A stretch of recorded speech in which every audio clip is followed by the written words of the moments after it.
कहते हैं कि एक औरत के दिल में इतनी ममता, इतना प्यार छुपा होता है कि सारी दुनिया भी उसके लिए कम पड़ सकती है। लेकिन ये कैसी औरत थी जिसने पहले तो एक मासूम बच्चे को अगवा करने की सुपारी दी और फिर उसे मार डालने को कहा। आखिर कौन था ये बच्चा और उसकी दहशत भरी आंखें हमें कौन सा सच कहना चाह रही थी? आइए पहले देखते हैं कि इस कहानी की शुरुआत कहां से हुई थी।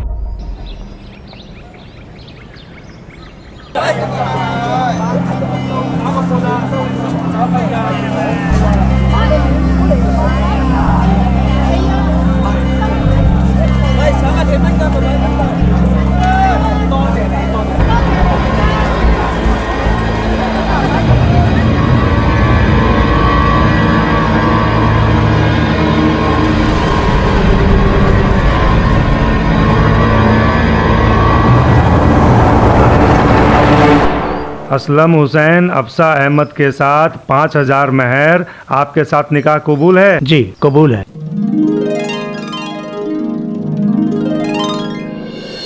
बेटा, हमें बड़ा अफसोस है कि हम अपनी इकलौती बेटी की शादी धूमधाम से ना कर सके। हमें खुद भी इस बात का बहुत अफसोस है कि अफसा से हमारा निकाह इतनी सादगी से करना पड़ रहा है। अब आप तो इसकी वजह जानते ही हैं। अगर अचानक हमारी खाला जान का इंतकाल न हुआ होता तो आज बात ही कुछ और होती। बेटा, परवरदिगार की मर्जी के आगे किसकी चलती है, लेकिन बेटा अफसा का ख्याल रखना। जी बिल्कुल।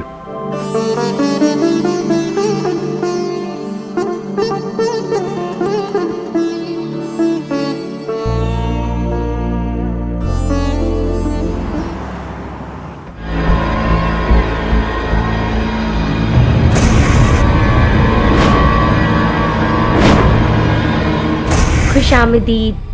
सुभान अल्लाह, नजर ना लगे इस जोड़े को। कब से हम राहें बिछाए आपके आने का इंतजार कर रहे थे। आइए अंदर आइए। चाचा हमारे लिए क्या लाए? आपके लिए हम लाए हैं बहुत ही प्यारी सी दुल्हन चाची। अच्छी लग रही है आपको? हाँ? तो सलाम करिए। अस्सलाम वालेकुम। वालेकुम अस्सलाम। ये हमारे घर के छोटे शहजादे रिजवान।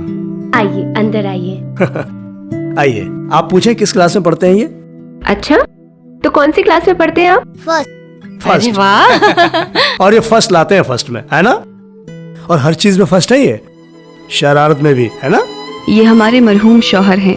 कश्मीर में टेररिस्ट के साथ हुई मुठभेड़ में ये शहीद हो गए।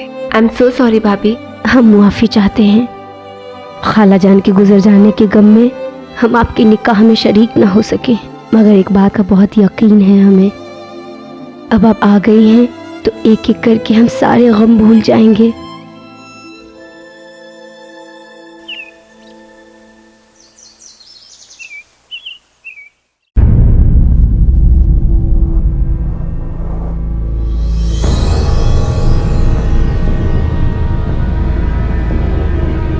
अरे आइए, वो आपके जहेज का सामान बिखरा पड़ा था ना, तो हमने सोचा सलीके से रखने में आपकी मदद कर दे। जी भाभी, लेकिन आप क्यों, हम कर लेते ना।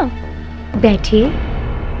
कैसी बातें करती हैं आप? अरे हमारे घर की नई नवेली दुल्हन है आप, और आपके लिए हम इतना भी नहीं कर सकते।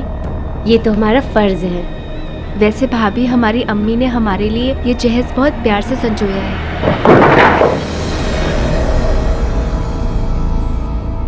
आई एम सॉरी भाभी।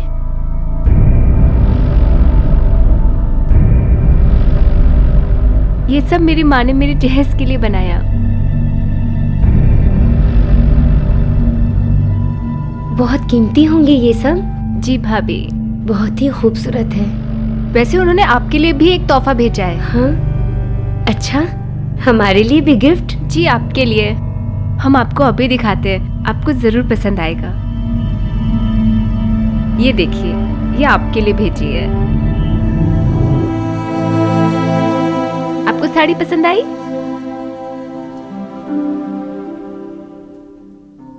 हाँ, ठीक ही है। बेवा औरतों को सफेद और हल्के रंग ही दिए जाते हैं, मगर हकीकत एक और बात है कि हमारे खानदान में ऐसा कोई रिवाज नहीं है। भाभी, आप हमारे कोई भी सूट या फिर साड़ी ले सकती है, आपको जो पसंद है। ये देखिए, ये भी आपको अच्छी लगेगी। हाँ, ये बहुत प्यारी है। सच कहे तो हमें ऐसा लगता है जैसे हमारी और आपकी खूब निभेगी। जी बिल्कुल।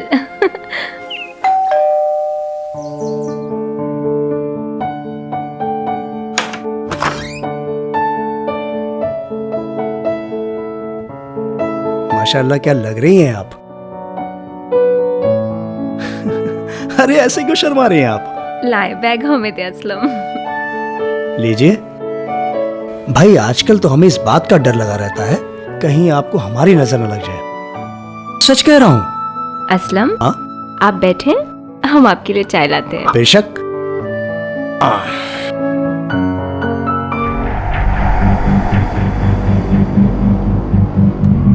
वो हमारी आदत है ना, आप नहीं थी तो चाय हम ही बनाया करते थे असलम मियाँ के लिए।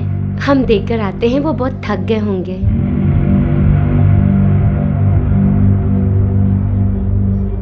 सलाम वालेकुम अरे असलम वालेकुम मियाँ। अस्सलाम भाभी। क्या चाय। बात है, बहुत खूब। गर्मा गर्म चाय। हाँ,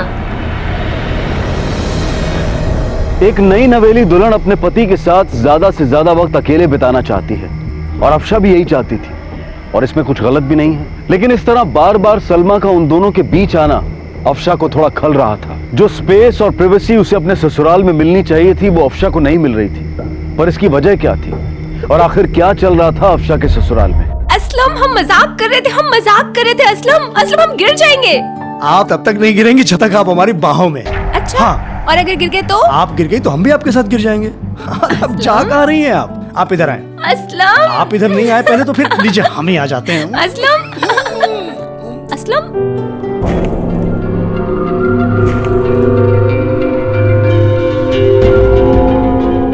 असलम भाभी जान।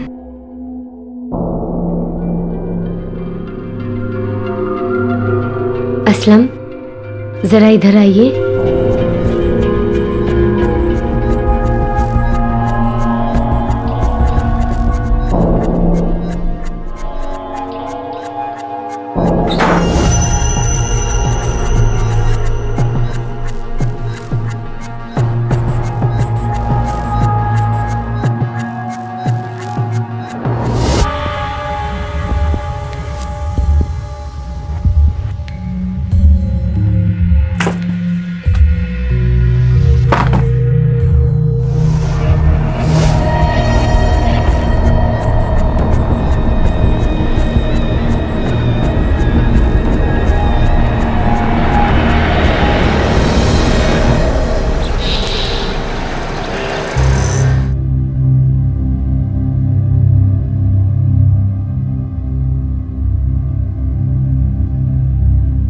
सलमा भाभी ने यही नाश्ता करने के लिए। अब हमें कैसे पता होगा कि क्यों नहीं हुई? आप ही क्यों नहीं पूछ लेती जाकर? हमने पूछा था पर हमें कोई जवाब नहीं दिया। सुबह से उनका दरवाजा भी बंद है। कोई बात है क्या?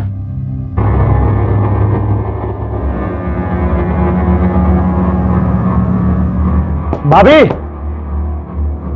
भाभी, ये क्या ड्रामेबाजी कर रही हैं आप? आखिर आप चाहती क्या है? किस बात की बेसब्री है आपको? क्यों इतनी जल्दी मचा रखी है आप? अच्छा, तो अब आप भी हमसे ऊंची आवाज में बात करने लगे। कोई खता नहीं आपकी, हमारी तो किस्मत ही ऐसी है। जो शख्स बार बार अपनी किस्मत को कोसता है ना, उसकी किस्मत भी उसका साथ नहीं देती, समझिए आप? असलम मियाँ, ये जुमलेबाजी किसी और को सुनाइएगा, हमें नहीं। आपसे तो बात करना ही फिजूल है। हमेशा तो आपका पारा साथ में आसमान पर नजर आता है। असलम मियाँ, कहे असलम क्या हुआ?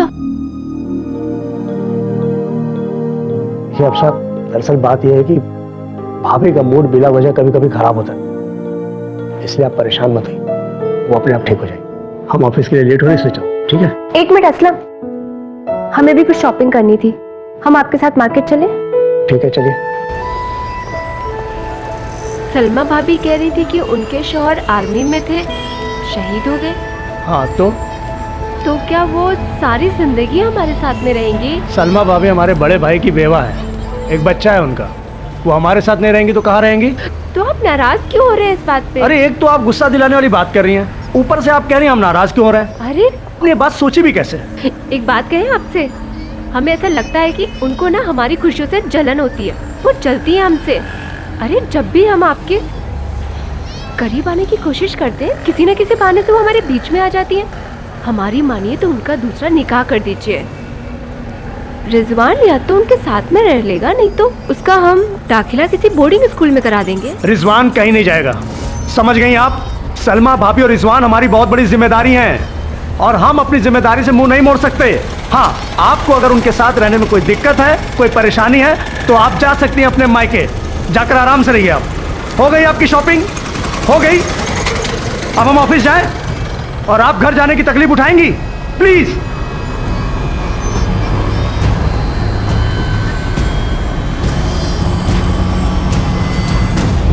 सलमा भाभी का उनके साथ रहना और बार बार उनकी जिंदगी में दखल देना अफशा को बहुत नागवार गुजरने लगा। अफशा तो ये महसूस कर रही थी, लेकिन असलम को ये सब कुछ भी अटपटा नहीं लग रहा था।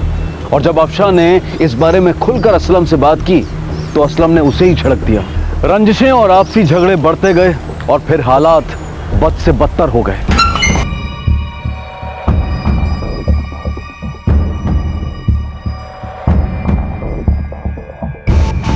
सलमा भाभी और रिजवान हमारी बहुत बड़ी जिम्मेदारी हैं और हम अपनी जिम्मेदारी से मुंह नहीं मोड़ सकते। हाँ, आपको अगर उनके साथ रहने में कोई दिक्कत है, कोई परेशानी है, तो आप जा सकती हैं अपने मायके, जाकर आराम से रहिए। आप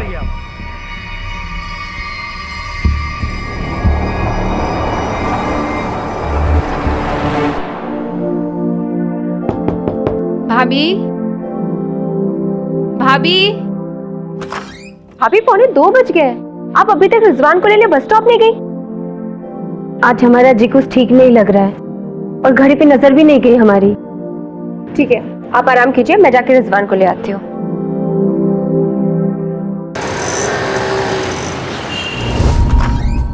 भाभी जान! भाभी जान! भाभी जान! भाभी जान! भाभी जान! आप पहले मुझे ये बताइए, रिजवान के स्कूल में आज कोई एक्टिविटी थी? क्या हुआ? भाभी जान, रिजवान हमें बस में नहीं दिखे। ये क्या कह रही हैं आप?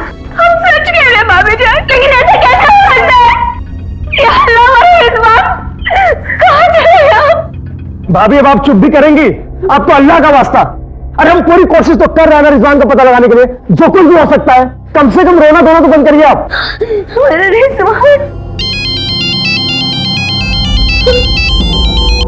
हेलो, असलम हुसैन।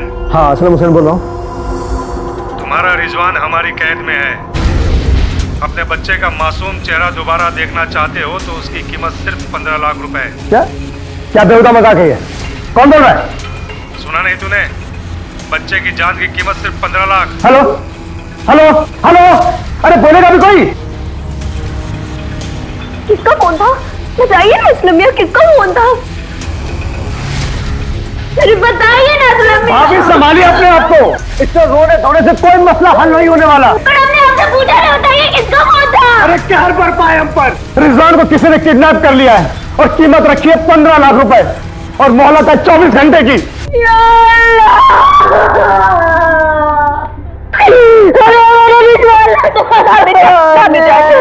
सब ठीक हो जाएगा, संभालिए अपने आप को, सब ठीक हो जाएगा।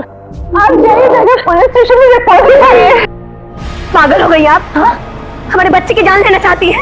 अगर हम लोग पुलिस में रिपोर्ट करेंगे तो वो लोग हमारे बच्चे की जान ले लेंगे। नहीं, कोई रिपोर्ट नहीं करेगा, पुलिस ने कह दिया ना, कोई रिपोर्ट नहीं करेगा। हम हमारे बच्चे को खोना नहीं चाहते। आप किसी भी तरीके से रुपए का इंतजाम कीजिए, हमारे बच्चे को हमें ला दीजिए, हमारा बच्चा हमें दे दो। नहीं, हम अपने बच्चे को नहीं खोना चाहते। लेकिन भाभी हम इतने रुपए कहाँ से लेकर आएंगे? कहीं से भी इंतजाम कीजिए, लेकिन हमें हमारा कहाँ से लेकर आएंगे हम? कर्ज क्या कोई भीख भी नहीं देगा हमें? 15 लाख रुपए आप समझ रही हैं? 15 लाख।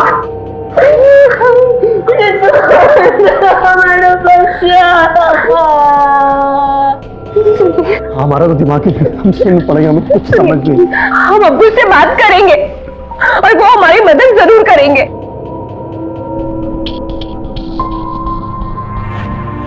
बेटा, बहुत दुख हुआ रिजवान के बारे में सुनकर। यहाँ बढ़ते हुए जुर्म, ये इंसान की पैसों के लिए हवस, बेटा सब कयामत की निशानियां हैं।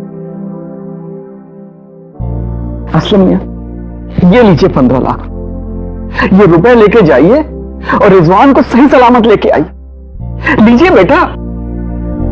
ले लीजिए असलम।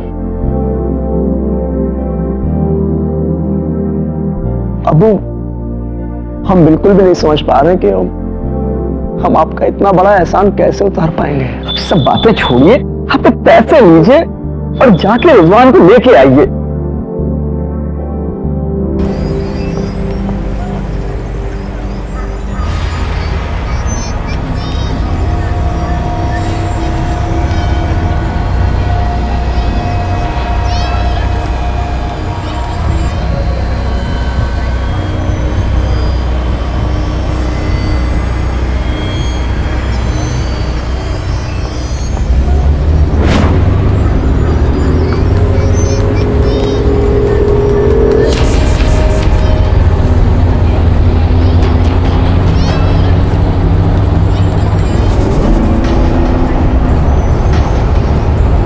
रिजवान,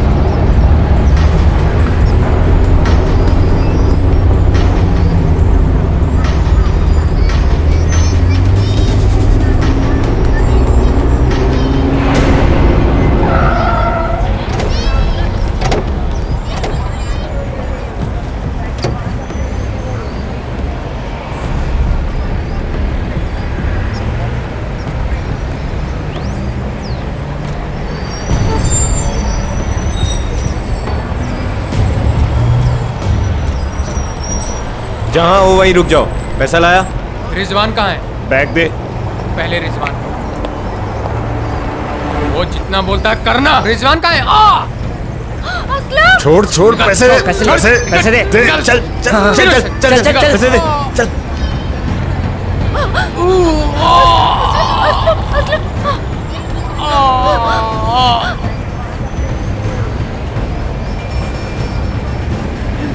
रिजवान,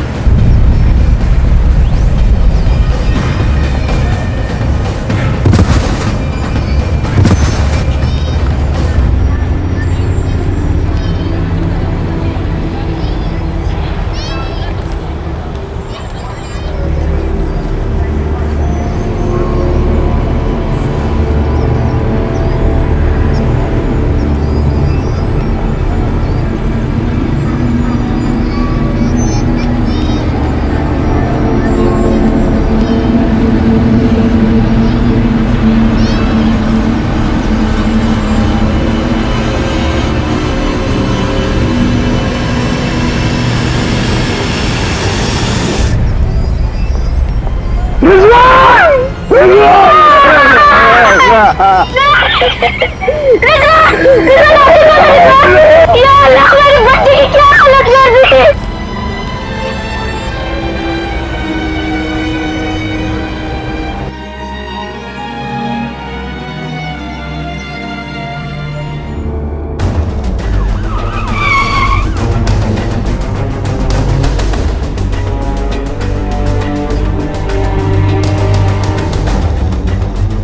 बच्चे को क्यों छीन लिया? असलम हुसैन, असलम हुसैन, हमें इस केस के सिलसिले में तुमसे कुछ पूछताछ करनी है। इंस्पेक्टर साहब, हमारे शौहर अभी इस हालत में नहीं है कि आपके किसी भी सवाल का जवाब दे सके। मेहरबानी करके आप लोग बाद में तशरीफ लाए। ठीक है, चलो।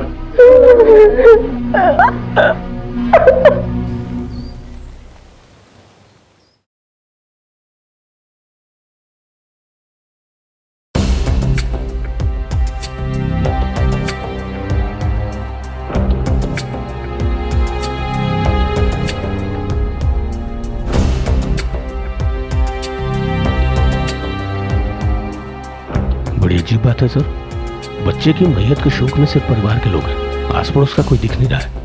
मैं भी तो यही सोच रहा हूँ।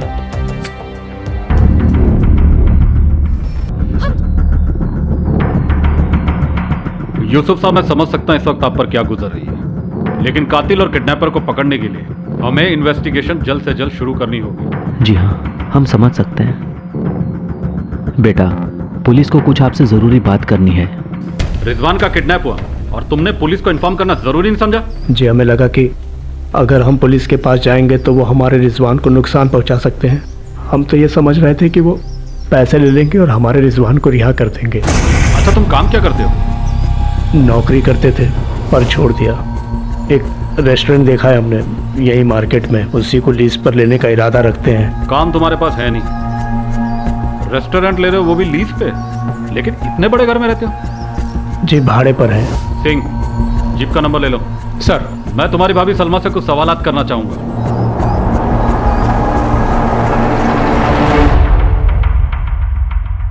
ये तस्वीर किसकी है? आप लोग के किसी रिश्तेदार की? ये हमारे शौहर हैं, मरहूम मोहम्मद हुसैन। कश्मीर में टेररिस्ट के साथ हुए मुठभेड़ में ये शहीद हो गए। I am sorry. Salma ji, मेरा मानना है कि कभी कभी जो हमें दिखाई देता है वो नजर का धोखा होता है। मुजरिम हमारी आंखों के सामने खड़ा होता है लेकिन हम उसे देखते हुए भी पहचान नहीं पाते। इसलिए मेरी आप लोगों से रिक्वेस्ट है कि ऐसी कोई भी बात जो आपको याद आए या आप कुछ बताना चाहें तो आप हमें तुरंत इन्फॉर्म कीजिएगा। जी। चलो। सिंह। Yes sir. मुझे ये महमूद हसन वाला मामला कुछ समझ में नहीं आ रहा। क्यों सर? शहीद आर्मी अफसरों को सरकार उनकी बहादुरी के लिए मेडल्स और अवार्ड देती है, जिसे उनकी बीवियां बड़े गर्व से घर में सजा के रखती। लेकिन सलमा के घर में सिवाय इस तस्वीर के हमें ऐसा कुछ मिला नहीं। सर, हो सकता है उसने अलमारी में संभाल के रखा हो। मेडल्स और अवार्ड अलमारी में? नहीं सिंह, मामला कुछ और ही है। तस्वीर में लगा वो चेहरा मुझे कुछ जाना पहचाना था, कहीं तो देखा है मैंने। एक काम करो, असलम के पड़ोसी से मिलकर उसके बारे में पूछताछ करो। अफशा जी, हम आपसे एक बात कहना चाहते हैं। तो कहिए। हमने आपको नहीं बताया कि हमारी नौकरी चली गई है। ये कब हुआ असलम? आज के दिन पूरे 2 हफ्ते हो गए।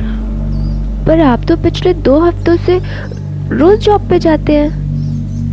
हम जॉब पर नहीं जाते हैं। पास ही में मार्केट में एक रेस्टोरेंट है, उसी को लीज पर लेना चाहते हैं। उसी सौदे की दौड़ भाग में मशगूल थे। आपको कुल कितने पैसे चाहिए? तकरीबन 11 लाख के करीब। 11 लाख? असलम, हम सोच रहे थे कि हम अपनी ज्वेलरी बेच देते हैं, उससे जो पैसे मिलेंगे वो आप ले लीजिएगा। अफशा, कैसी बात कर रही हैं आप? हमने आपसे ये बात इसलिए बताई ताकि हमारे मन में कोई मलाल न रहे कि हम आपसे कुछ छुपा रहे हैं। हम इतने नहीं गिर सकते ना अफशा कि हम अपनी निगाहों में शर्मिंदगी महसूस करें।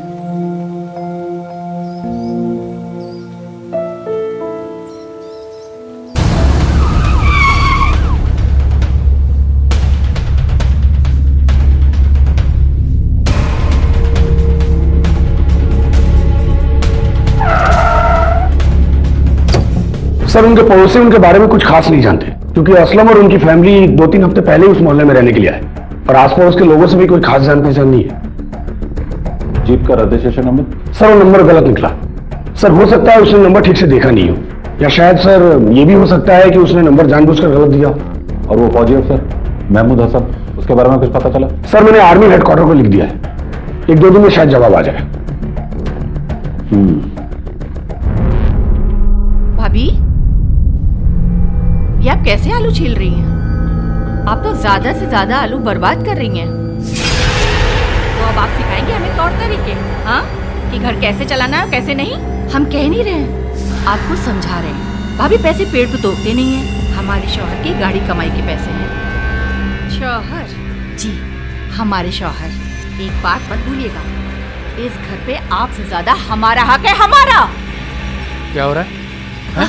असलम, आप दोनों झगड़ क्यों रहे? असलम मियाँ, हम झगड़ नहीं रहे। आपकी बीबी हम पे धौंस जमा रही है। और सच तो ये है कि एक तो चोरी, ऊपर से सीना चोरी। चोरी? कौन सी चोरी? हाँ, चोरी की है आपने, जुल्म किया है हमारे ऊपर, हमारा सुख चैन सब छीन लिया है आपने, हमारी रिजवान की जान ली है आपने, और अब हमारी भी जान लेना चाहती हैं आप। सच यही है कि हमें अपने रास्ते से हटाना चाहती हैं आप। बस करिए आप। सलमा भाभी, आपको जरा भी इल्म है कि आप क्या बोल रही हैं? हम सच कह रहे हैं असलम बाबू, सच कह रहे हैं। इसकी नजरों में हम आपके लिए बोझ हो चुके हैं। असलम, अपने अमीर बाप से रुपया दिलवाना, हमदर्दी जताना, ये सब ढोंगता इनका हमारे लिए।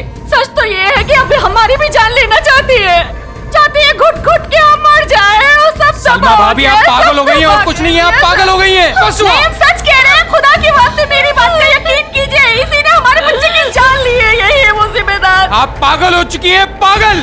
नहीं, हम सच कह रहे हैं। असलम ये हमारी बात सुनिए। सर किडनैपर ने जिस नंबर से असलम हुसैन को फोन किया वो प्रीपेड नंबर है सर, जाली डॉक्यूमेंट पे लिया गया होगा। और सर ये कि मैंने कई बार उस नंबर पे ट्राई किया लेकिन तभी से वो नंबर बंद आ रहा है, लेकिन मैंने भी हिम्मत नहीं आ रही सर, मैंने पता लगा लिया है। उस नंबर से शांति नगर में रहने वाले एक गुंडे को कई बार कॉल किया गया है। गुंडे को? जी सर। क्या नाम है उसका? पांड्या। और पुलिस रिकॉर्ड में पांड्या चक्कू के नाम से मशहूर है। आखिरी वार्निंग दे रहे हैं हम आपको, अगर दोबारा अफसा से कोई बदतमीजी की या इस तरह के घटिया इल्जाम लगाए तो क्या कर लेंगे आप? बताइए ना, क्या कर लेंगे? हम देख रहे हैं, जब से वो औरत आपकी जिंदगी में आई है आपको कोई और दिखती ही नहीं। इतनी फिक्र पड़ी है ना तो जाकर बैठ जाइए उसकी गोद में। अपनी वाहियात बातें अपने पास रखिए। नहीं सुननी आपकी बात? सुननी। हाँ? हाथ छोड़िए हमारा। नहीं छोड़िए। क्या हरकत है ये?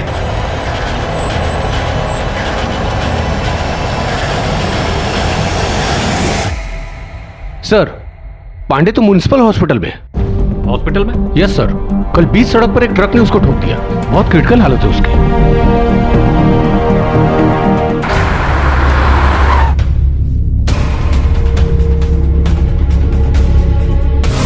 पांड्या को कुछ लोग बेहोश हालत में उठा करके लाए थे, अब तक उसे होश नहीं आया। डॉक्टर, एक मासूम बच्चे के किडनैप और हत्या के सिलसिले में पांड्या से पूछताछ करनी, क्या आप बता सकते हैं उसे होश कब तक आ सकता है? अपनी तरफ से पूरी कोशिश कर रहा हूँ, 1-2 दिन में होश आ जाएगा।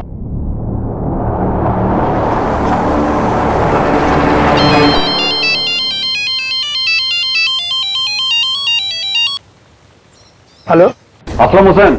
जी असलम बात कर रहे हैं। इंस्पेक्टर शुभम बोल रहा हूं। तुम्हारे लिए एक अच्छी खबर है, पुलिस को ऐसा सुराग मिल गया है जिससे रिजवान को किडनैप करने वाले का पता बहुत जल्दी चल जाएगा।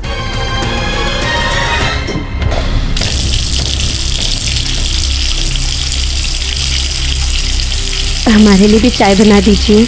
जी भाभी, नाराज हैं आप हमसे? हमें माफ कर दीजिए, हम बहुत शर्मिंदा अपने किए हुए गुनाह के लिए। सच कहें तो रिजवान की मौत के बाद हम बहुत कमजोर पड़ गए हैं। जिन बदमाशों ने हमारे मासूम बच्चे का कत्ल किया उसके खिलाफ हमारे मन में इतना गुस्सा भरा है कि अब छोटी छोटी बात भी हमें बिल्कुल बर्दाश्त नहीं होती है।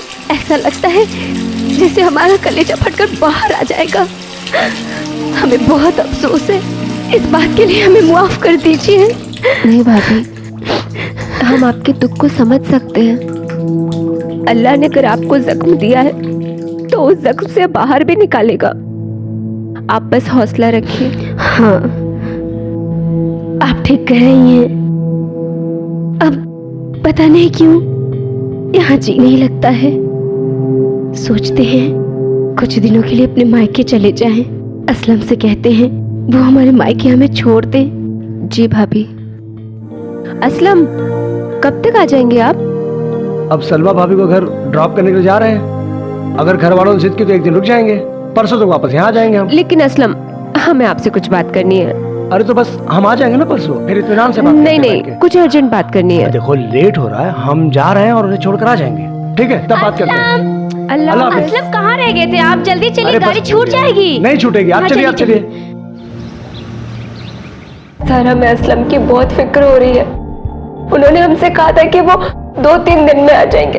अभी पूरा हफ्ता होने वाला है, ना तो उनका फोन लग रहा है और ना ही वो हमें सामने से फोन कर रहे हैं। आपने अपनी सलमा भाभी को फोन नहीं किया?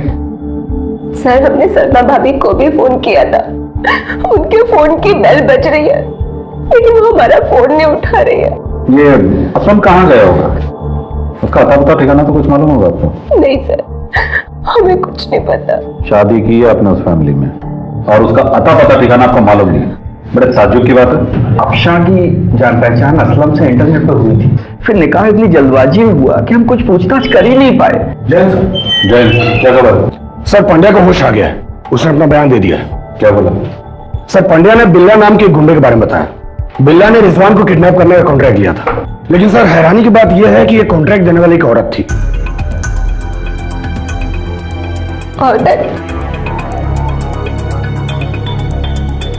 पंड्या ने बिल्ला का पता ठिकाना कुछ बताया? सर पंड्या ने बताया कि बिल्ला एक मैकेनिक है, लेकिन थोड़ा याश टाइप का आदमी है। या तो गैरेज में मिलेगा या फिर किसी तवायफ के कोटे पर। इंस्पेक्टर साहब, ये सब माजरा क्या है? आप परेशान मत होइए, अब कड़ी से कड़ी मिलती जा रही है। बहुत ही जल्द इस ड्रामे का पर्दा खुलने वाला है।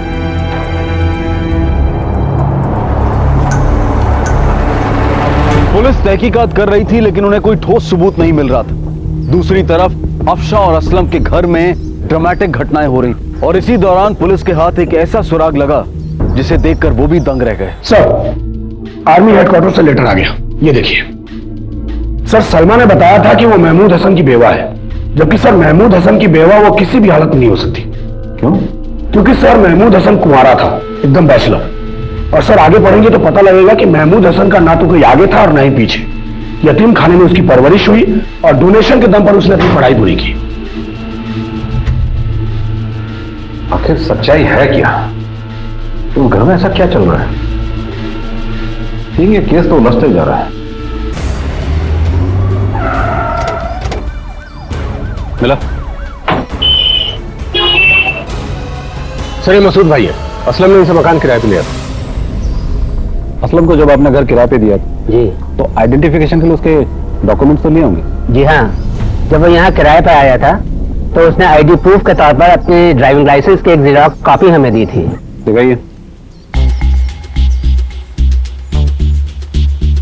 ये तो उन्नाव से इशू है, डिटेल निकालो उसकी। सर ये असलम तो एक नंबर का चालबाज और बेरुपया निकला। इसका लाइसेंस भी फर्जी है। इसमें किसी और के लाइसेंस और डॉक्यूमेंट्स पर अपनी फोटो लगाई है। ये देखिए सर।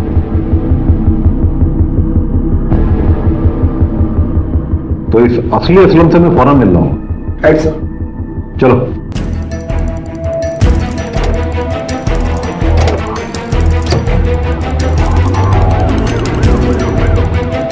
ये तस्वीर आपकी है? हाँ जी मेरी है। इसको जानते हो? ये तो गुड्डू की तस्वीर है। अब क्या हरकत कर दी इसने?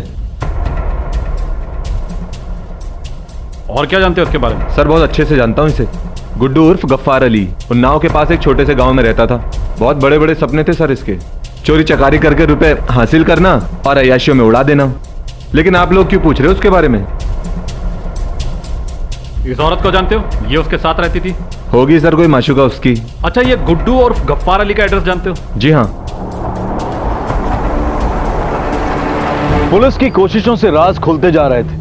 असलम का रचाया हुआ खेल सामने आ रहा था। खून की लकीरें फैलती जा रही थी। कौन किसके साथ मिला हुआ था? क्या सब के सब पर्दाफाश हुए या इनमें से कोई छुपा रुस्तम भी था?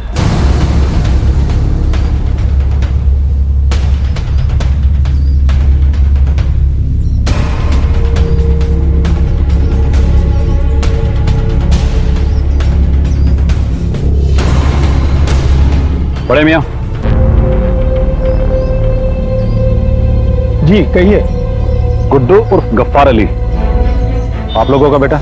मेरा बेटा था, मगर अब हमारे लिए वो मर चुका है। रुकिए बड़े मियां, पुलिस को गुड्डू की तलाश है। वो आपके लिए मर गया ये कहकर आप उसे कानून की गिरफ्त से बचा नहीं सकते। बचा रहे हैं? कौन बचा रहा है उसे? अगर वो कानून की नजरों से बच भी गया तो अल्लाह उसे सजा देगा। अल्लाह।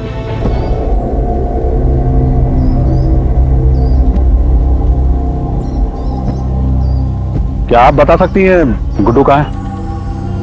देखिए, हो सकता है आपके सच बताने से गुड्डू की जान बच जाए। देखिए, गुड्डू कहाँ है ये तो हम नहीं बता सकते, लेकिन हाँ, कल उसका फोन हमारे पास आया था।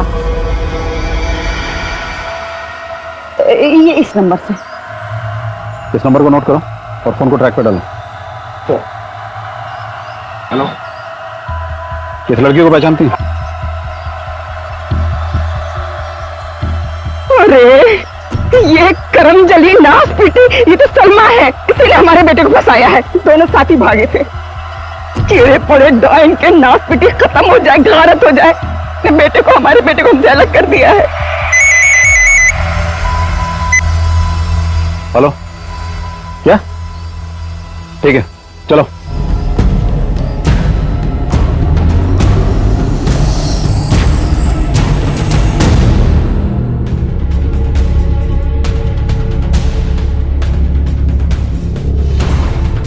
इतनी चालाकियां होशियारियां करने के बाद इसे मिला क्या? सिर्फ दर्दनाक मौत। चलो चलकर सीसीटीवी फुटेज देखते हैं। सर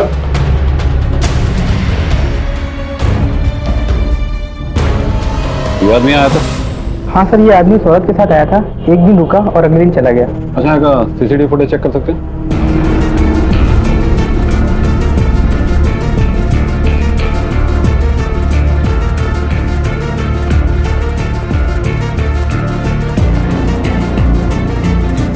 नेक्स्ट डे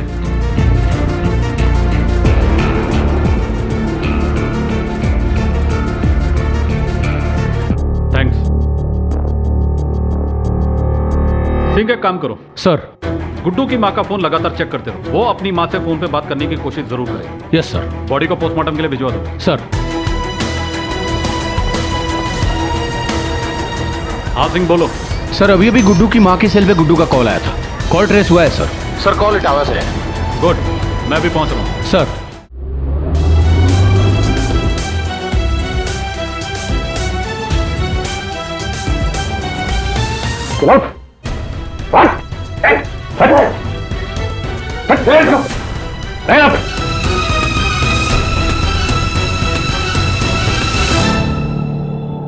प्लान हमारा नहीं था साहब, सलमा का था। सलमा तेरी क्या लगती थी? बीवी थी हमारी वो। बेशुमार दौलत हासिल करके शान की जिंदगी जीना चाहती थी वो, पर हमारी कमाई उतनी नहीं थी। ऊपर से घर में एक बच्चा भी हो गया था। खर्चे हजार और कमाई कौड़ियों वाली। हम भी तंग आ गए थे इस जिंदगी से। तभी सलमा ने कहा कि हमारे पास एक प्लान है इस पत्थर जिंदगी से बाहर निकलने का, कि इंटरनेट के जरिए बड़े घर की लड़कियों को अपने इश्क के जाल में फंसाना, उनसे निकाह करना और महीने 2 महीने के भीतर लाखों रुपए और जेवर लेकर फरार हो जाना। आफशा हमारी पहली शिकार थी साहब। निकाह के 1-2 दिन के भीतर ही हमने ये प्लान बनाया कि हम अपने बेटे रिजवान का किडनैप करवाएंगे और अपनी बेबसी और लाचारगी का रोना रोकर अफशा के घर वालों से एक मोटी रकम हासिल करेंगे। पर आपने ख्वाब में भी नहीं सोचा था साहब कि सलमा दौलत के हवस में ऐसी फंसेगी कि वो अपने बेटे की भी जान ले लेगी। कहते थे रिजवान हमारे प्लान को खराब कर देते। साहब उस जेवर की चमक में इस तरह अंधी हो गई साहब कि उसको अपने बेटे का गाढ़ा खून भी नहीं दिखाई पड़ रहा था। साहब हमसे बर्दाश्त नहीं हुआ, हमने साहब उसको मार डाला। इंतकाम था हमारा साहब। लालच बुरी बला है, लेकिन ज्यादा पैसा कमाना, पैसे की चाह रखना यह गलत नहीं है, पर उस चाह को पूरा करने के लिए जुर्म का रास्ता अपनाना वो गलत। सलमा मर चुकी थी, उसका पति सलाखों के पीछे पहुंच चुका था और उनकी वजह से एक मासूम बच्चे की जान चली गई और एक जवान लड़की और उसके परिवार की खुशियां तबाह हो गई। लेकिन अफशा और उसके परिवार वालों को इंटरनेट द्वारा की गई दोस्ती और प्यार को शादी जैसे रिश्ते की ओर ले जाने से पहले अच्छी तरह से जांच पड़ताल कर लेनी चाहिए थी। इंटरनेट ने हमारे जीवन को आसान बना दिया है। कुछ ही पलों में किसी भी क्षेत्र से संबंधित जानकारी इंटरनेट पर हमें बड़ी आसानी से मिल जाती है। लेकिन जब बात अपनों की हो, हमारे रिश्तों की हो, तो इंटरनेट को मात्र एक जरिया ही समझो और कोई भी फैसला लेने से पहले सिर्फ अपने दिल का ही नहीं बल्कि दिमाग का भी इस्तेमाल करें। अब मैं अनूप सोनी आपसे विदा लेता हूं। फिर मुलाकात होगी अगले एपिसोड में और खुलासा करेंगे एक और जुर्म का। तब तक अपना और अपने परिवार का ख्याल रखें और देखते रहें क्राइम पेट्रोल डायल 100। सबक एक को सीख हम सबको। जय हिंद।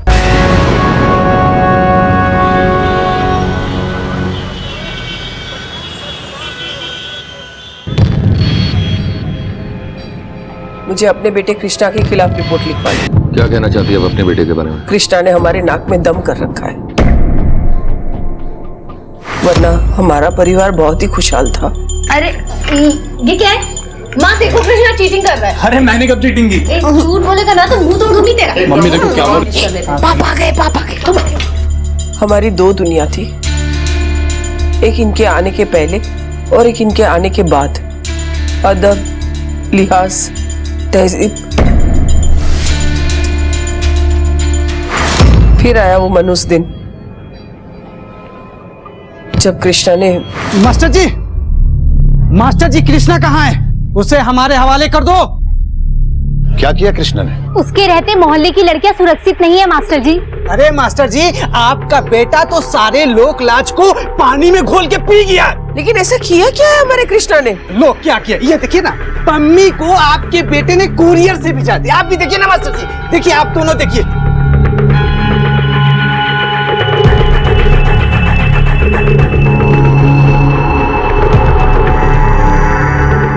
कृष्णा।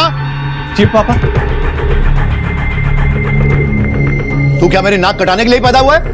मैंने क्या किया पापा? तो ये लोग क्या कह रहे हैं? मुझे मालूम था ये झूठ बोलेगा, इसलिए मैं सबूत लेकर आया हूँ। ये देखिए, ये सबूत है, इससे पूछिए, ये बताएगा सच क्या है। ये कुरियर करने के लिए किसने दिया था? इसने। पापा ये झूठ बोल रहा है पापा। देख लिया मास्टर जी अपने बेटे की करतूत। अरे आप अपने बेटे को नहीं सुधार सकते तो हमारे बच्चों को कहां से सुधारोगे? देखा भाइयों लोग, देखा? यही सिखाया था मैंने तुझे, यही संस्कार दिए थे। इन्होंने कृष्णा को घर से निकाल दिया। कृष्णा अपने पापा के साथ साथ हम सबसे भी नफरत करने लगा। उसे लगा कि हमने उसकी मदद नहीं की, लेकिन हम करते तो भी क्या करते। रमेश ने अपने बेटे को उसके किए का दंड दिया, लेकिन ऐसा दंड देते वक्त रमेश शायद ये भूल गया था कि दंड का उद्देश्य इंसान को सुधारना, उसे उसकी गलतियों का एहसास कराना होता है। क्या ऐसी सजा के बाद कृष्णा सुधर जाएगा, या फिर यह अपमान और तिरस्कार उसे अपराध की ओर मोड़ देगा? क्या ऐसा दंड देने से पहले रमेश ने सोचा था इस घटना का कृष्णा पर क्या असर होगा? ये तो आने वाला वक्त ही बताएगा। कुछ दिनों बाद कृष्णा के धमकी भरे ईमेल आने लगे।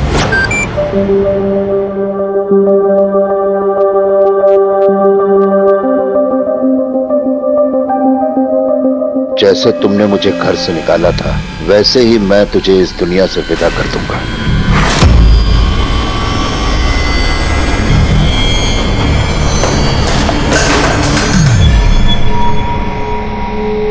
ये लैपटॉप क्यों फेंक दिया आपने? फिर से तुम्हारे कपूर का धमकी भरा ईमेल आया है। कुछ तो समाचार है। क्या लिखा है उसने? सब ठीक तो है ना? वो मुझे धमकी दे रहा है और तुम खुश हो रही हो? क्रिमिनल बन गया है तुम्हारा बेटा। एक बार हाथ आ जाए, हड्डी पसली तोड़ के उसके हाथ पर रख दूंगा। लेकिन आप ये कैसे कह सकती हैं कि वो सारे ईमेल कृष्णा ने भेजे हैं? सर, कृष्णा नफरत में पागल हो गया था। उसको रिश्ते ना थे, किसी का भी लिहाज नहीं रहा था। यहाँ तक कि उसने अपनी बहन पल्लवी को भी नहीं छोड़ा था। कृष्णा की इस हरकत की वजह से लोग इन पर ताना कसने लगे और इन्होंने नौकरी से इस्तीफा दे दिया, ये कहकर कि जो अपनी औलाद नहीं संभाल पाया वो दूसरों की औलाद को क्या शिक्षा देगा।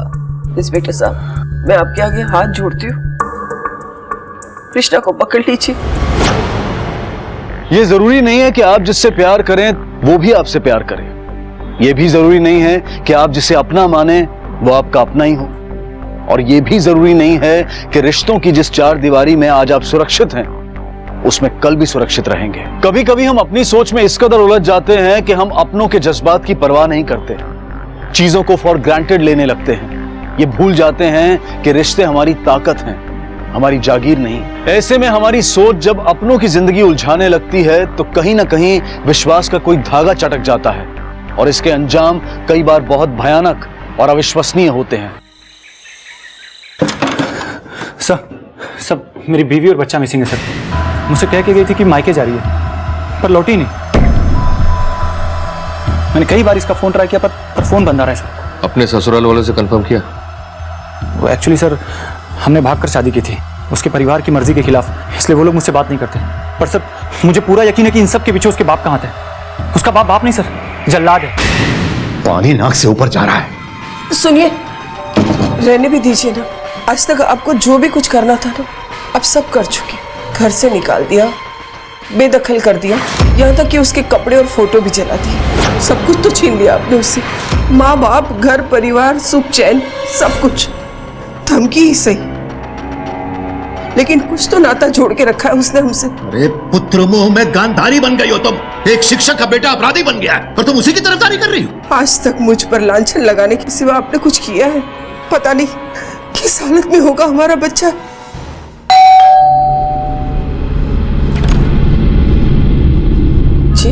विनीता और हर्ष 2 दिन से गायब है। कहाँ है वो? हे भगवान, विनीता और हर्ष 2 दिन से गायब है। तो हम क्या कर सकते हैं? आप उसे ढूंढने यहाँ क्यों आए? जाकर ढूंढिए उसे 420 के घर पे, मार के गाड़ दिया होगा घर पे छोड़े। ऐसे वाहियात आदमी से रिश्ता बनाने का यही अंजाम होता है। देखिए, हम आपकी कोई मदद नहीं कर सकते। बस चलो अंदर, चलो अंदर। हमने आपके ससुराल में पूछताछ की, पर विनीता का वहां कुछ अता पता नहीं चला। ऐसा क्या हुआ है विनीता और उसके पापा के बीच कि उनके मन में विनीता के लिए इतनी नफरत पैदा हो गई? एक बार विनीता,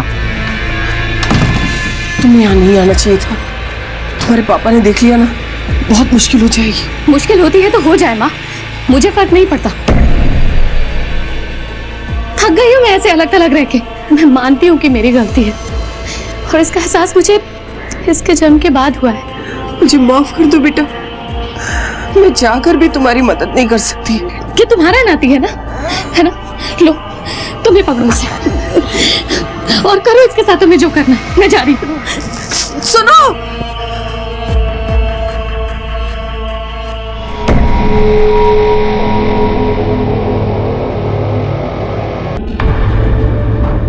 वनिता, हर्ष कहाँ है? वो हर्ष को मैं माँ के पास छोड़कर आई हूँ। तुम्हारा दिमाग खराब है क्या? मेरे मासूम से बच्चे को जल्लाद के पास छोड़ के आई हो? विनीता, तुम अपने टूटे रिश्ते को जोड़ने के लिए मेरे बच्चे की बलि नहीं चढ़ा सकती। रजनीश, पापा इतने भी बुरे नहीं है। हम श्योर अपने नाती को देखेंगे तो उनका दिल जरूर पसीजेगा। यार तुम समझते क्यों नहीं हो? अरे जो इंसान अपने बेटे को घर से निकाल सकता है वो अपने नाती को छोड़ेगा? तुम कुछ भी बोल रहे हो रजनीश। तुम चलो मेरे साथ। रजनीश मेरी बात, मेरे साथ चलो। रजनीश, हर्ष, मेरा बच्चा देख, ये है तेरा बाप। अरे मासूम से बच्चे को मरने के लिए बाहर छोड़ दिया।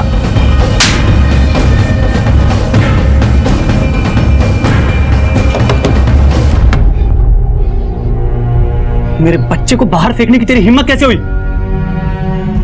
सड़क के पिल्लों के लिए हमारे घर में कोई जगह नहीं है।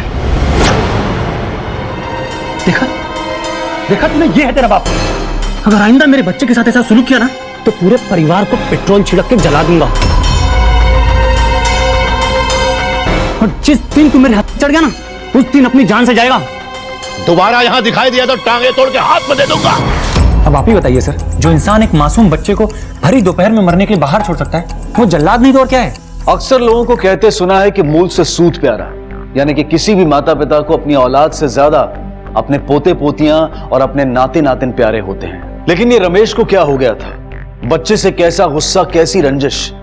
क्या वो अपनी जिद, अपनी सोच का गुलाम इस कदर बन गया था कि सही और गलत का फर्क भूल गया था? ऐसा क्या हुआ है विनीता और उसके पापा के बीच कि उनके मन में विनीता के लिए इतनी नफरत पैदा हो गई? अगर तुम मेरे फैसले का सम्मान नहीं कर सकती तो दोबारा इस घर में आने की जरूरत नहीं है।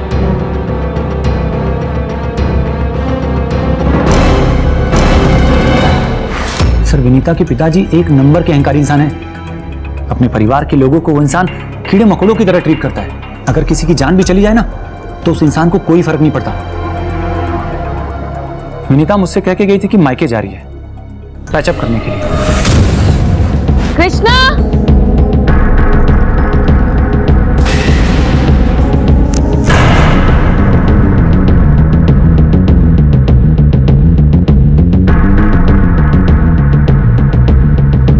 विनीता दी, पल्लवी तुम? एक्चुअली हर्ष के पैदा होने के बाद उसके परिवार के लिए उसके मन में सहानुभूति बढ़ गई थी। वो उनसे सुलह करना चाहती थी।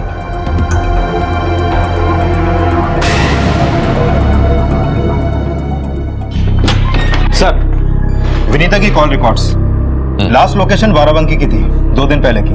लेकिन रजनीश तो कह रहा था कि विनीता मायके गई है, फिर उसका फोन बाराबंकी में क्या कर रहा है?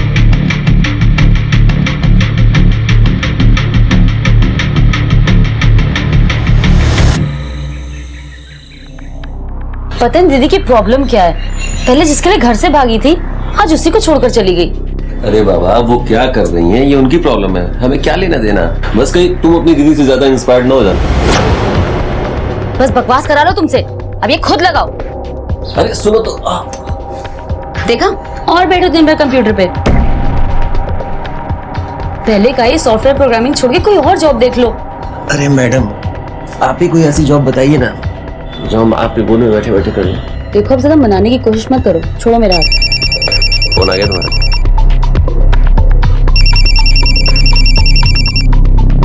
हेलो, क्या?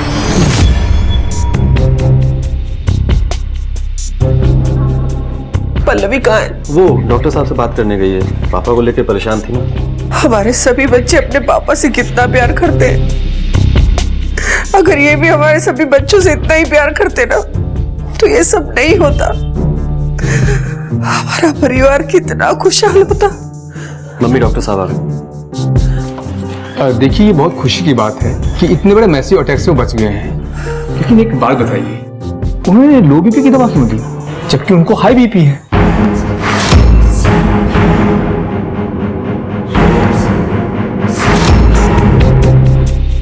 देखिए, अभी सब ठीक है, उन्हें 12 घंटे ऑब्जर्वेशन में रखना पड़ेगा। Thank you sir.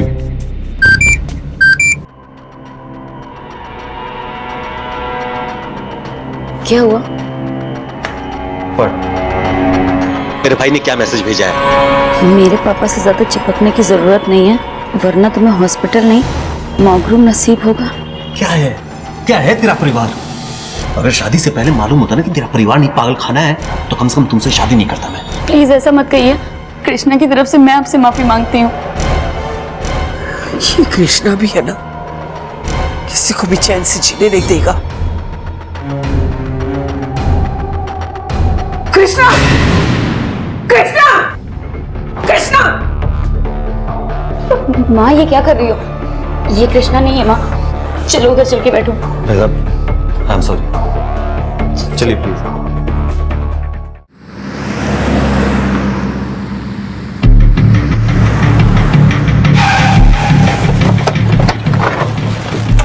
Sir, Vinita की लास्ट मोबाइल लोकेशन इसी होटल की थी। Borer sir. मैनेजर कौन है? हाँ सर, मैं हूँ। उनको जानते हैं?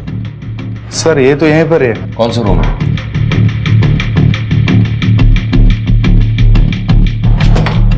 दरवाजा खुला हुआ है, अंदर जाकर चेक करो।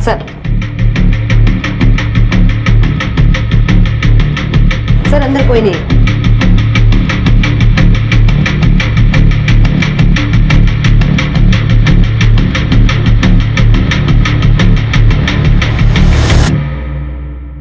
सर, ये देखिए।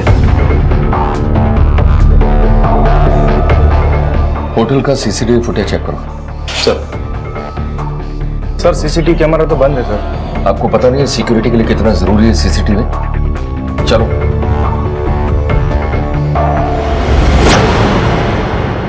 ये तो कृष्णा है सर, ये लड़का एक नंबर का आवारा है। इसकी बुरी हरकतों की वजह से इसे घर से भी निकाल दिया था, पर इसकी फोटो लेकर विनीता बाराबंकी क्यों जाई? वही तो हम आपसे जानना चाहते हैं। सर, वो मैं कैसे बता सकता हूँ? उसी के परिवार वालों से पूछिए ना। हो सकता है उसे इमोशनली ब्लैकमेल करना चाहते हो। कृष्णा के सारे ईमेल कलेक्ट करो और साइबर सेल से उसके आईपी एड्रेस ट्रेस करवाओ। सर। हेलो, हाँ, हम आते हैं।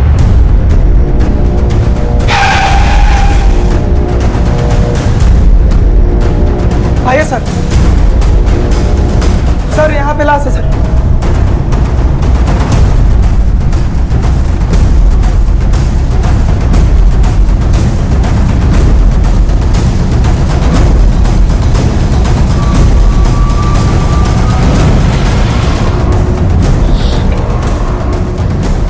सर, लगता है गलत दवा के मारा गया इस बच्चे को। ऑटोप्सी के लिए भेजो सर। इस बच्चे के साथ यहाँ किसी से आते देखा है? नहीं सर। इसकी माँ को? नहीं सर।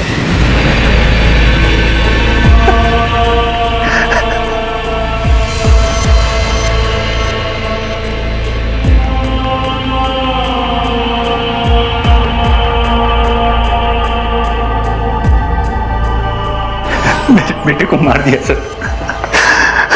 आपको किसी पर शक है? शक? आप उन लोगों को जाकर पकड़िए जिनने मेरे बेटे का यह हाल किया है। आप अभी जाइए, बॉडी पोस्टमार्टम के बाद आप कलेक्ट कर सकते हैं।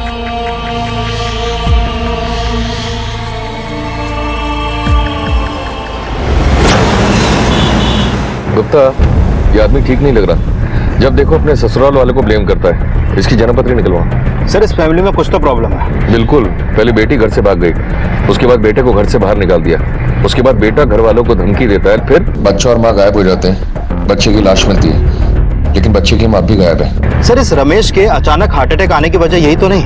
ऐसा हो सकता है कि शायद उसे अपने नाती के कत्ल का पता चल गया हो। और सर कहीं ये तो नहीं कि उसने ये कत्ल किया हो? हो सकता है। जो ये बोल रहा है इंस्पेक्टर, आप उसी से जाकर पूछिए ना। बिजनेस डूब गया उसका, सर से छत छिलने वाली है उसकी। विनीता मेरे साथ सिर्फ इसलिए सुलह करना चाहती है ताकि वो हमारे घर में रह सके। दो बच्चों को घर से निकालने के बाद आपको क्या लग रहा है? क्या आप मसीहा हैं? इंस्पेक्टर मैं मसीहा तो नहीं हूं, लेकिन रजनीश की तरह गिरा हुआ इंसान भी नहीं हूं। उसने उन दोनों के लिए बहुत बड़ा इंश्योरेंस करवाया। पैसों के लिए वो कुछ भी कर सकता। पापा आप ज्यादा स्ट्रेस मत लीजिए, डिस्चार्ज मिल गया, घर चल के आराम कीजिए।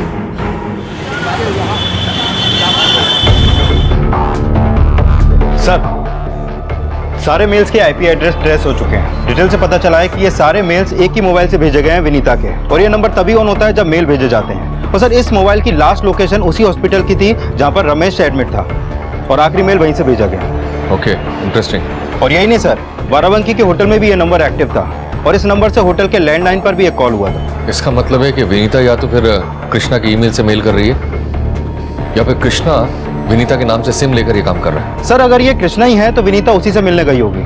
उसने हर्ष को मारकर विनीता को गायब कर दिया होगा। हो सकता है। फोन को ट्रेस पर लगाओ और सारे पुलिस स्टेशन को इन्फॉर्म कर दो। सर एक बात और, रजनीश की डिटेल्स आ गई। मुझे यहाँ क्यों बुलाया? तेरे बारे में काफी कुछ पता लगा है। मैं हाँ साहब, उनके घर से चीजें टूटने फूटने की बहुत आवाज आती थी, और कई बार तो उसने विनीता को बाहर से रोते हुए भी देखा है। एक बात नहीं सुननी मुझे तो। विनीता मेरी बात सुनो। बहुत बड़ी गलती कर दी मैंने तुमसे शादी करके। अच्छा होता तुम उसी के साथ रहते, कम से कम तुम्हें सबक तो मिलता। ठीक है, जाओ जहाँ जाना है। हर घर में झगड़े होते हैं। हम मानता हूँ कि आजकल हमारे घर में थोड़े ज्यादा हो रहे थे, क्योंकि विनीता फिर से अपने घर में घुसने लगी थी। उसे लगता था कि उसका परिवार उसकी गलती से टूटा है और वही उसे जोड़ेगी। कौन सी गलती? बताया तो था आपको कि हमने भाग कर शादी की थी उसके परिवार की मर्जी के खिलाफ। सर इनका बिजनेस में काफी घाटा हो गया था, और शायद कर्जा बढ़ गया होगा। वो रिकवरी वाले रोज आते थे और उनको धमकाते थे। हर बिजनेसमैन की लाइफ में ऐसे दिन आते हैं, फिर चाहे वो रजनीश हो या मुकेश। तेरी बीवी और बच्चे के नाम पे इंश्योरेंस था ना? जी, 1.5 करोड़ का। उसने उन दोनों के लिए बहुत बड़ा इंश्योरेंस करवाया। पैसों के लिए वो कुछ भी कर सकता। ये बुढ़ा जब तक मरेगा नहीं ना, तब तक शांति से नहीं बैठेगा। आपको क्या लगता है हर बाप उसकी तरह गिरा हुआ है? क्यों? वो अपने झूठे गुरूर के लिए कुछ भी करवा सकता है। विनीता कहाँ है? मुझे क्या पता। विनीता अपने नंबर से पूरे परिवार को धमकियां भेज रही है। ये नहीं हो सकता सर, उसके सर तो अपने परिवार को जोड़ने का भूत चढ़ा हुआ था। पर सारे मेल जिस नंबर से भेजे गए वो विनीता के नाम पर है। एक्चुअली क्या है ना सर, कि विनीता के घर के सारे मेंबर्स के नंबर उसी के नाम पे रजिस्टर्ड हैं। ये इन्फॉर्मेशन वेरीफाई करो। सर वो किसी के साथ आपके रहने की बात कर रही थी। मुझे क्या पता, ऐसे बीवियां ऐसी बकवास करती हैं। अगर मैं कहूँ कि विनीता का किसी के साथ चक्कर था, तो क्या आप उसे बकवास समझेंगे? नहीं ना। खैर, अगर आपकी पूछताछ पूरी हो चुकी हो तो मैं जा सकता हूँ। पर शहर के बाहर मत जाना। थैंक्स। सर काली सीमेंट से पुती सफेदी है ये, जितना साफ खुद को दिखा रहा उतना है नहीं। इस पर नजर रखो। सर कब तक चलेगा ये? इतने कठोर दिल के हो गए कि आपको अपनी नाती की मौत भी तोड़ ना पाई। अपने बच्चों के बारे में तुम्हें बहुत फिक्र है, लेकिन उनके बाप के दिल पे क्या गुजरती है तुम जरा भी समझती हो? जब बच्चे अपने बाप के सपने को चूर चूर कर देते हैं तो उस बाप को क्या लगता है, उसे क्या एहसास होता है? इसके बारे में कभी सोचा है तुमने? तुम क्या समझोगे? कृष्णा के चेहरे की कालिक को सबने देखा, वो सबको दिखाई पड़ी, लेकिन उसके बाप के कितने घाव हुए हैं ये किसी ने नहीं देखा। मैं सर उठाकर चल नहीं सकता हूं बाहर। कभी 9 महीने बच्चे को अपने घर में रखा होता ना, तब पता चलता कि बच्चे से बिछड़ने का गम क्या होता है। औरत सारी जिंदगी बच्चे और पति के ही नखरे उठाने में लगा देती है, और पति अपने अहंकार, अनुशासन और झूठी प्रतिष्ठा के लिए सब कुछ मिट्टी में मिला देता है। इस वक्त हमारा नाती हमारे गोद में होना चाहिए था, उसके इसलिए उसे दफना दिया गया है। और कितना अहंकार रमेश, आज न मेरा बेटा है, न नाती है, न मेरी बेटी है, कोई नहीं है। दरवाजा खोल, खोल, खोल। क्यों बे बुड्ढे, बहुत चर्बी चढ़ी है तुझे, मुझ पर इल्जाम लगाता है, मुझ पर। अरे किस नस्ल का बना हुआ है तू? इतनी बार दुत्कारने के बाद भी दरवाजे पर चलाता है। बता, बता मेरी बीवी को कहां छुपाया है? बोल मेरे बच्चे को क्यों मारा? तेरा टेटुआ दबा दूंगा। अरे रजनी से मैं कह रहा, छोड़ो उसे। सर, जहां से अर्श की बॉडी मिली थी उस होटल से 1 किलोमीटर की दूरी पर एक दूल्हा दुल्हन की लाश मिली है।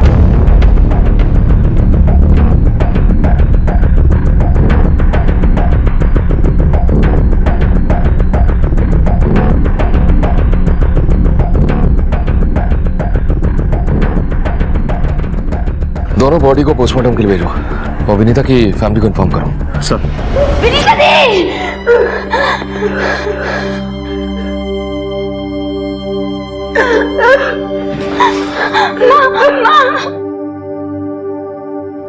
इन दोनों की बॉडी हमें दूल्हा दुल्हन की शादी के जोड़े में मिली है।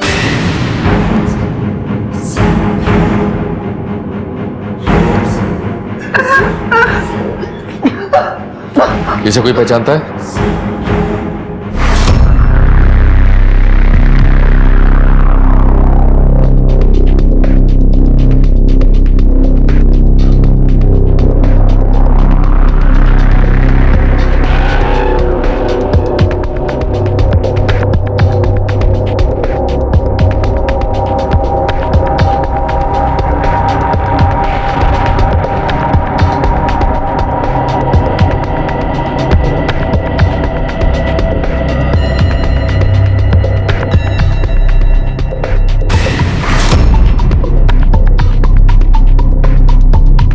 अरे ये कहाँ ले आई तुम?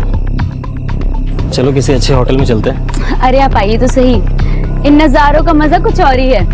आगे आइए, कहीं मुझसे डर तो नहीं? अरे नहीं नहीं, बिल्कुल नहीं। मैं आपको मारूंगी नहीं, घबराइए मत। चलिए आइए।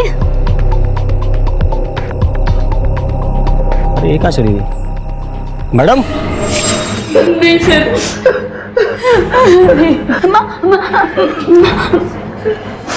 पुलिस के सामने एक बहुत ही हैरान कर देने वाला सवाल था कि शादी के जोड़े में विनीता क्या कर रही थी। क्या वो उस आदमी के साथ दूसरी शादी करने वाली थी? क्या किसी ने उसे मारकर शादी के कपड़े पहनाए? और अगर ऐसा था तो क्यों? मकसद क्या है? कातिल कौन है? और ये दूसरा आदमी कौन है? अग्निहोत्री परिवार के रिश्तों की उलझने अब पुलिस को भी उलझाने लगी थी। सर, पोस्टमार्टम रिपोर्ट के मुताबिक विनीता की डेथ उस दूल्हे से पहले हुई थी। और वो दोनों शादी के जोड़े में थे। सर, मैंने आसपास के मंदिरों में पूछताछ की, लेकिन वहां के पंडितों को इनके बारे में कुछ भी नहीं मालूम। कहीं ऐसा तो नहीं कि रजनीश को पता चल गया और उसने इन दोनों को? सर, विनीता ऐसी लड़की नहीं थी, और मैं उसे क्यों मारूंगा? मेरी तो खुद की पूरी लाइफ बर्बाद हो गई। बर्बाद? क्या बात कर रहा है? तेरी तो लाइफ उनके बीमे के पैसे से सुधरने वाली है। यहाँ मेरे बीवी और बच्चे की मौत हुई है और आपको बकवास सूझ रही है? बकवास मैं नहीं कर रहा, बकवास तुम कर रहे हो। बिठा के रखे उसको जब तक सच नहीं बताता। मुझे समझ में नहीं आ रहा है कि आखिर ये हो क्या रहा है। पता नहीं दीदी के साथ ये सब क्या हो गया। अब बंद करो ये सब। सुन सुनकर मेरा दिमाग खराब हो गया। और तुम भी ध्यान से सुन लो, रोया अपनों के लिए जाता है, गैरों के लिए नहीं। अभी तक तुम्हारा गुरूर चूर नहीं हुआ। बेटा बेटी नाते सबको खो चुके हैं आप। अब और कितना खोना चाहते हैं आप?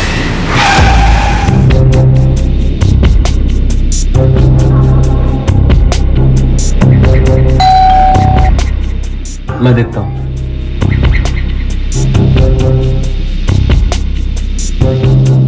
विनीता के साथ जिस आदमी की बॉडी मिली है उसकी मिसिंग कंप्लेंट मिली है लखनऊ में। उसका नाम है राजेंद्र चौहान। क्या आप में से कोई उसे जानता है? राजेंद्र चौहान? नहीं सर, हमें उसके बारे में कुछ भी पता नहीं। राजेंद्र चौहान की बीवी और उसके घर वाले भी विनीता और आप में से किसी को नहीं पहचानते। अच्छा एक बात बताओ, कृष्णा और विनीता के कैसे संबंध थे? दीदी और कृष्णा के बीच पहले सब अच्छा था, बाद में सब खराब हो गया। क्या आप लोगों को लगता है कि कृष्णा ने ये सब किया है?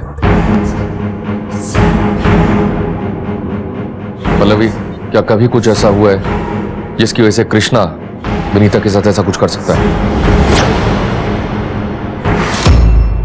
सॉरी मैम, मैं चाह के भी कुछ नहीं कर सकती और रजनीश इसके लिए कभी तैयार नहीं होंगे। वैसे भी इसने पापा के बहकावे में आकर कम इंसल्ट नहीं की उनकी, तो कभी नहीं मानेंगे माँ। बेटा कुछ हो सकता है तो मैं चाह कर भी कुछ नहीं कर पाऊंगी। दीदी कम से कम अपने परिवार के लिए कुछ तो करो। वाह, ये तू कह रही है मुझे? तब क्या हुआ था जब पापा मेरे अगेंस्ट थे? तुम सब अपने फायदे के लिए उनसे चिपके हुए थे। आपने पापा को धोखा दिया है, जैसे आज मुझे दे रही है। आपकी वजह से ही हमारा परिवार इतना टूट गया है। तू भी कोई दूध का दूल्हा नहीं है, समझा? तुम लोगों के यहाँ आने की हिम्मत कैसे हुई? निकलो, अभी कभी निकलो सबके। बेटा मेरी बात तो सुन। आप लोगों से कुछ लेना देना नहीं मेरा। जाइए जाकर उस बुड्ढे के तलवे चाटिए। तमीज से बात कर। अरे सपोले, मार मार के हड्डियों का चूरमा बना दूंगा। चल निकल यहाँ से, चल दफाओ। चलिए चलिए, जाइए आप लोग भी, चलिए निकलो मेरे घर से, चलो फटाफट। तेरी तो हमने उसे मामा के घर भेज दिया था ताकि उसकी पढ़ाई खराब ना हो, लेकिन वो वहां भी नहीं है। अभी हम लोग चलते हैं, जरूरत पड़ेगी तो बुलाएंगे। गुप्ता, ये केस कुछ ज्यादा ही उलझा हुआ है। कहीं ऐसा तो नहीं कि कृष्णा का किया धरा हो, पहले विनीता को मारा हो, उसके बाद पैसे की जरूरत पड़ी हो तो उसने उस आदमी को मारकर लूट लिया हो, और उसके बाद हमें कंफ्यूज करने के लिए उन्हें दूल्हा दुल्हन बना दिया हो। और सर अगर उससे अकेले नहीं हुआ होगा तो उसने जरूर किसी की मदद ली होगी। पर सर ये रजनीश का क्या करना है? अभी तक उसने कुछ भी कन्फेस नहीं किया है और उसके खिलाफ हमारे पास कोई सबूत भी नहीं है। ठीक है, एक काम करो, उसे छोड़ दो, लेकिन उस पर नजर रखो। सर, विनीता की एक बेस्ट फ्रेंड है नीलम, जिसने विनीता को घर से भागने में मदद की थी। हमने उसे यहाँ पर बुला लिया, शायद कुछ पता चल सके। इसे पहचानती हो? नहीं सर, मैं शादी के बाद से गोरखपुर में ही रह रही हूँ। बस अभी 2 दिन पहले आई हूँ। हाँ सर, विनीता से अब मेरी ज्यादा बात नहीं होती है। हाँ, कुछ महीनों पहले उसका कॉल आया था, वो अपने पति के लिए बिजनेस इन्वेस्टर ढूंढ रही थी। अच्छा, ये रजनीश कैसा आदमी है? सर, एक नंबर का अपॉर्चुनिस्ट, सिर्फ पैसों का मतलब ही। पता नहीं विनीता को उसमें ऐसा क्या दिखा जो उसके प्यार में पागल थी। विनीता के घर वाले आपको पसंद नहीं करते, क्यों? सर, विनीता और मैं हॉस्टल में रूममेट्स थे। सर, विनीता और रजनीश ने भाग कर के शादी की। विनीता, अगर तुम मेरे फैसले का सम्मान नहीं कर सकती तो दोबारा इस घर में आने की जरूरत नहीं है। सर, उनके जाने के बाद भी नाटक खत्म नहीं हुआ। कौशल बहुत रोया क्योंकि वो भी विनीता से शादी के सपने देख रहा था, और सर उनके घर पे आना जाना भी था उसका। ठीक है, आप जा सकती हैं। Thank you sir. कौशल, एक और अहम मामला। सर, चलो कौशल की कुंडली निकालते हैं।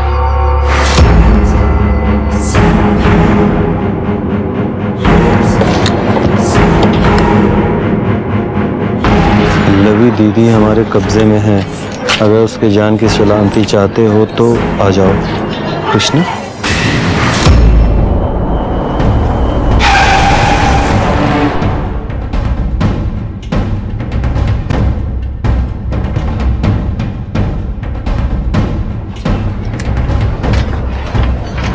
सर लगता कोई नहीं है। एक काम करो, दोनों को फोन लगाओ। Sir, called is currently switched off. Sir number switch off है। दोनों का नंबर ट्रैक करो। सर,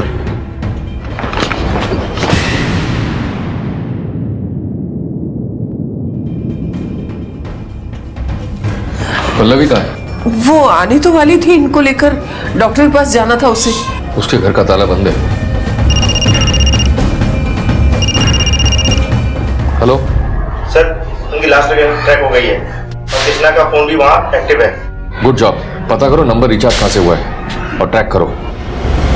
पल्लवी, पल्लवी, पल्लवी। कौशल, मैं यहाँ। क्या बोल रहे? आसपास पूरा छान मारो।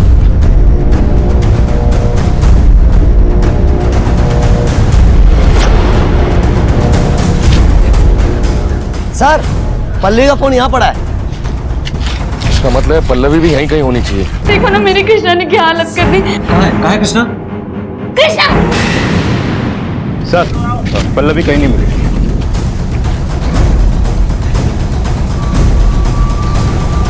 हेलो, इस तरफ है, आओ।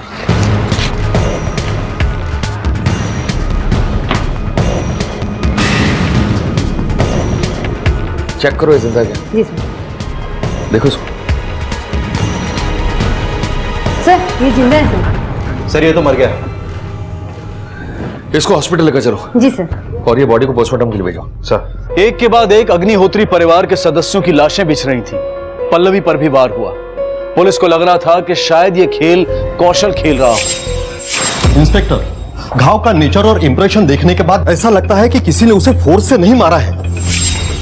पुलिस के लिए सबसे पहला चैलेंज ये था कि कातिल को खोज निकाले। कोई भी मुजरिम चाहे वो कितना भी चालाक क्यों ना हो, इस गलतफहमी में जीता है कि कानून की गिरफ्त से बच जाएगा। पुलिस की आंखों में धूल झोंक कर पल्लवी को भी लगने लगा था कि वो इस जुर्म से बच जाएगी, लेकिन कानून की पकड़ से ना तो कोई मुजरिम बच पाया है और ना ही बच सकता है।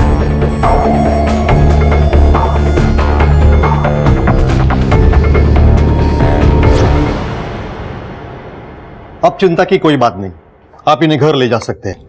सर वो कल रात आप टेंशन मत लीजिए, हमें पता है कृष्णा का किया था। आप लोग एक काम कीजिए, इन्हें डिस्चार्ज कराकर सीधा तीनों पुलिस स्टेशन आ जाइए।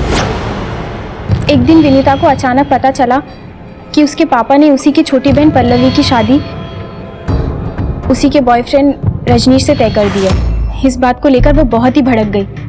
क्या है ये सब? हाँ, शादी करने का बहुत शौक है तुझे? कौन करके बैठी है? विनीता, क्या बदतमीजी है ये? बदतमीजी मैं कर रही हूँ? हाँ, माँ बाप है आप लोग मेरे, इसकी सगाई करें आप लोग। रजनीश के साथ और मुझसे पूछना भी जरूरी नहीं समझा। ऐसी बात नहीं है बेटा, तेरी कुंडली उसके साथ नहीं मिल रही थी, तू उसके साथ खुश नहीं रहती। पल्लवी की कुंडली उसके साथ मिल रही थी, इसलिए मैंने उसकी सगाई उसके साथ करवा दी। वाह, आपकी खुशी, पल्लवी की खुशी, सबका खुश रहना जरूरी है और मेरी खुशी का क्या? तू उसके साथ खुश नहीं रहती, रजनीश भी यही चाहता है। रजनीश ये चाहता है? विनीता फिर और भड़क गई और उसने रजनीश को कॉल किया और तुरंत घर आने को बोला। विनीता, इन सबका तो समझती हूँ मैं, तुम क्यों धोखा दे रहे हो मुझे? जब तुम्हें मेरी बहन पसंद थी तो मुझसे शादी करने के लिए हाँ क्यों कहा तुमने? विनीता, मैंने कुछ नहीं किया, तुम्हारे पापा ही मेरे पीछे पड़े हुए हैं। चलो मान लिया, तुम्हारी कोई गलती नहीं है। आप तय करो, तुम्हें मुझसे शादी करनी है या मेरी बहन से? बोलते क्यों नहीं? चुप क्यों हो तुम? बिल्कुल तुम्हारे साथ शादी करना चाहता हूं मैं। और सर फिर रजनीश को उसके आगे झुकना पड़ा। सोच लिया, तुम्हारे साथ। तो बस चलो फिर, चलो। विनीता, अगर तुम मेरे फैसले का सम्मान नहीं कर सकती तो दोबारा इस घर में आने की जरूरत नहीं है। तो इस घटना ने मास्टर जी के घर में जहर घोल दिया होगा, और ये सिर्फ शादी करके भागकर जाने वाला मामला नहीं है। सर उनके जाने के बाद भी नाटक खत्म नहीं हुआ। कौशल ने विनीता की बहन पल्लवी से शादी कर ली। ठीक है, आप जा सकती हैं। Thank you sir.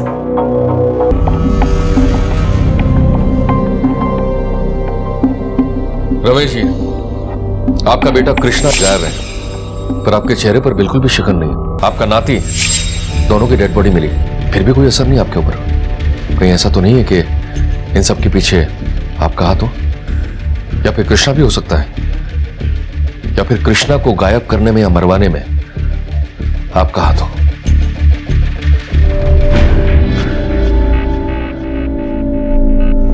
गीता जी, आप तो अपने बेटे से बहुत प्यार करती थी ना, फिर ऐसा क्या हुआ बाप बेटे के बीच में कि बेटे ने बाप को धमकी भरे ईमेल भेजना शुरू कर दिए? कहीं ऐसा तो नहीं है कि आपने अपने पति का साथ देकर कृष्णा को मरवा दिया? रजनीश, सुना है तुम्हारी और कृष्णा की ज्यादा बनती नहीं थी, और एक बार हाथापाई में उसने तुम्हारे चेहरे पर थूक भी दिया था। शायद ये बहुत बड़ा कारण हो सकता है तुम उसे मारने का। पल्लवी जी, अब आप खुद बोलेंगी या फिर मैं बुलवाऊं? बकवास है ये सब। कातिल ने फिर तुम पर इतनी मेहरबानी क्यों की? बाकी लोगों तो बड़ा टॉर्चर करके मारा है। हमने अपने सोर्सेज से पता किया कि कृष्णा का सिम तुमने ही रिचार्ज करवाया था।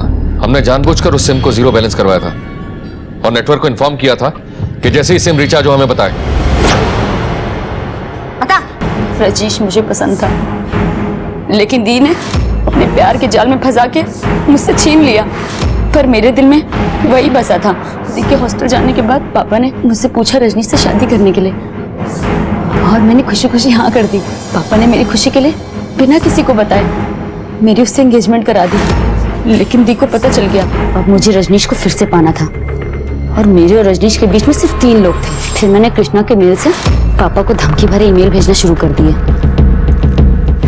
मुझे पता चला कि दी घर में वापस घुसने की कोशिश कर रही है। फिर मैंने कृष्णा के फोन से मैसेज किया और दी को 12 बंकी बुलाया। कौशल को क्यों मारा?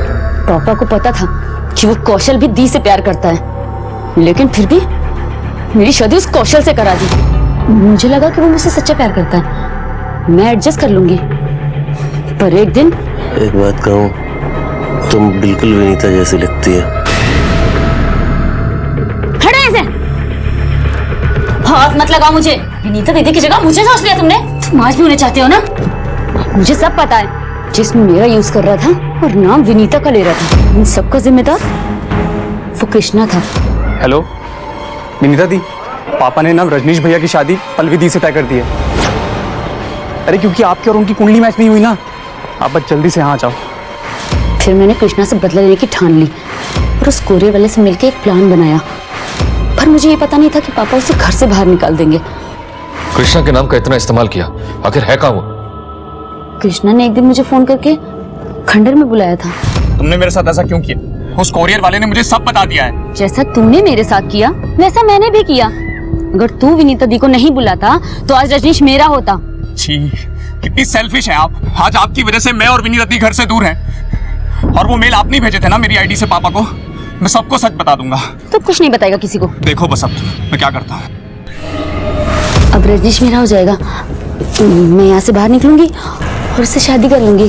तुम्हारे गले में इस जन्म में तो मंगलसूत्र का पता नहीं, पर हाँ फांसी का फंदा या फिर उम्र कैद की बेड़ी जरूर लगेगी। विनीता अपनी खुशियों के लिए पल्लवी की खुशियों का गला घोटती रही। पल्लवी के मन में निराशा का अंधकार गहराता रहा और किसी ने कभी उसकी परवाह नहीं की। उसने अपने आप को समेटकर फिर से जीने की कोशिश भी की, लेकिन कौशल के एक शब्द ने उसका अस्तित्व मिटा दिया, उसके सम्मान को रौंद डाला और नतीजा एक परिवार मिट गया। क्या अब भी रमेश अपनी प्रतिष्ठा की दुहाई दे पाएगा? आखिर कौन है इसका जिम्मेदार? पल्लवी शुरू से तो ऐसी नहीं थी, उसे ऐसा किसने बनाया? ये सोचने और ध्यान देने वाली बात है। अब मैं अनूप सोनी आपसे विदा लेता हूं, फिर मुलाकात होगी अगले एपिसोड में जुर्म की एक और कहानी के साथ। तब तक अपना और अपने परिवार का ख्याल रखें और देखते रहें क्राइम पेट्रोल डायल 100। सबक एक को, सीख हम सबको। जय हिंद। इस तरह के और भी एपिसोड देखने के लिए हमारे चैनल को सब्सक्राइब करें और बेल आइकन दबाना ना भूलें।